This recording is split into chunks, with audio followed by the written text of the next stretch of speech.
If impeachment proceedings go through, President Trump would be the fourth American president to go through the impeachment process. For many Americans, this would be the third impeachment process they've witnessed in their lifetime. With the doors of Charles Library finally open after 3 years of construction, Temple University aims for the new library to garner national attention and maybe new students. This is Conall Smith here with Temple Update. Police on the scene of the fire on 16th and Oxford Street are telling us to move a block down. They're going to tell us to move down to 15th Street because the fire is just upgraded to a 3-alarm fire.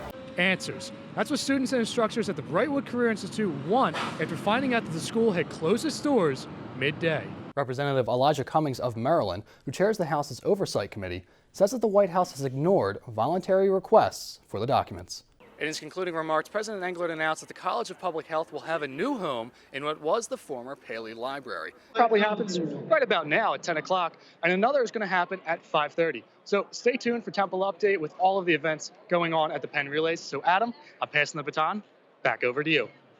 A Westchester University student is at the center of a disturbing case. 24-year-old Joshua Yanuzzi is being charged with recording over 20 women inside a Westchester University bathroom. Answers. That's what students and instructors at the Brightwood Career Institute want after finding out that the school had closed its doors midday.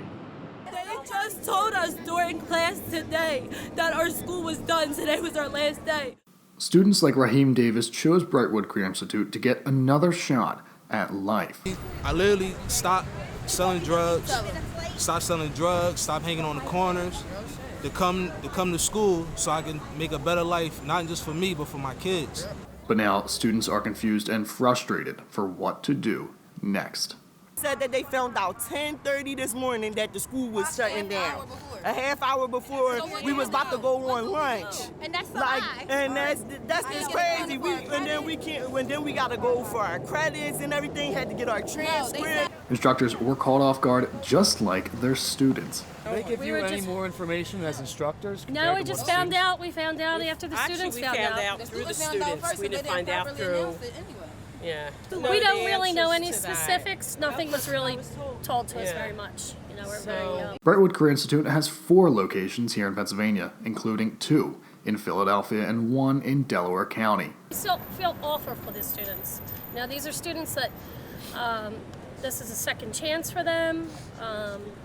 They're single mothers, fathers, students that, are working 2 jobs and coming to school with children.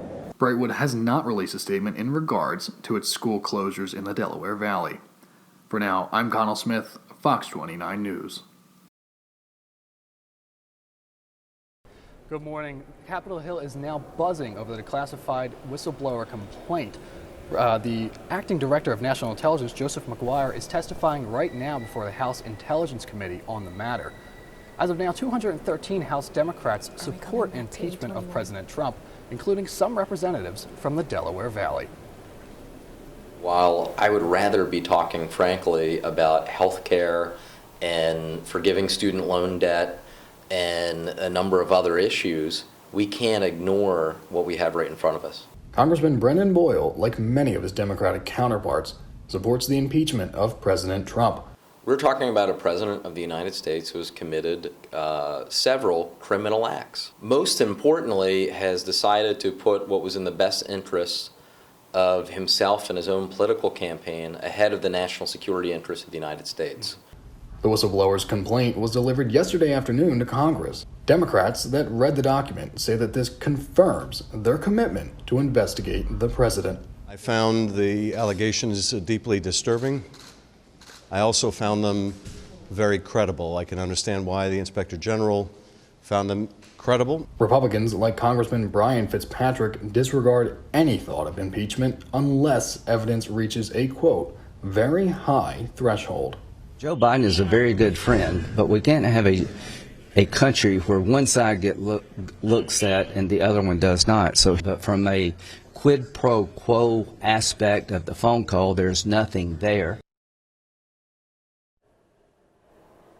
If impeachment proceedings go through, President Trump would be the fourth American president to go through the impeachment process. For many Americans, this would be the third impeachment process they've witnessed in their lifetime. For developing updates, stick with TempleUpdate.com or Temple Update on Twitter and Facebook. Live from Capitol Hill, I'm Conall Smith. Temple Update.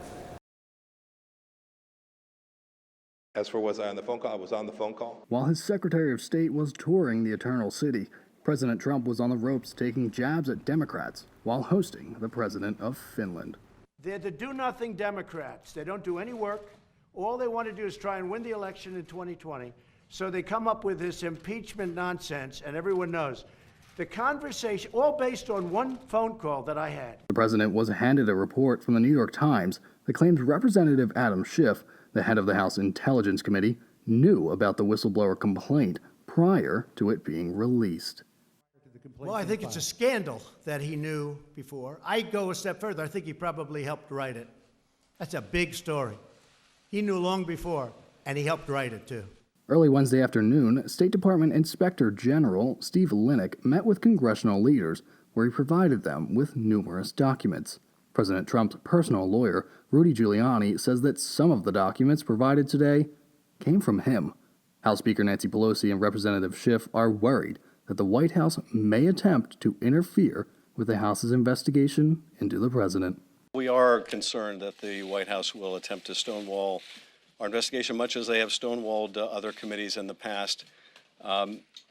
It's why I say the White House needs to understand that any action like that, that forces us to litigate or have to consider litigation, will be considered further evidence of obstruction of justice. House Democrats say that they plan to subpoena the White House by tomorrow if it does not comply to document requests in regards to the president's July 25th phone call.